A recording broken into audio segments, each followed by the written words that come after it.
Rita, miks on tegelikult oluline see hind nagu paika tegelikult saada, et me käime toidupoes, vaatame leivahindasid ju ka täpsemalt ja juustu hinda ja kui see on liiga kallis, siis me ei osta või kuidas see kinnisvaras on? Kas see õige hind on tegelikult paigas või seal on hästi palju nagu seda pehmet ruumi? No kõige olulisem ongi ta selle jaoks, et müüja saaks siis oma soovitud aja jooksul ta ikkagi maha müüa.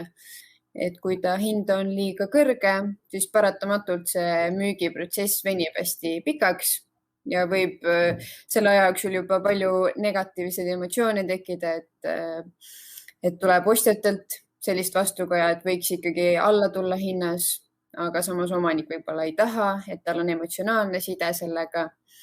Et tegelikult see õige hinna määramine on hästi oluline just sellepärast, et saada tehing tehtud kiirelt ja efektiivselt. Et see ongi see kõige peamine põhjus.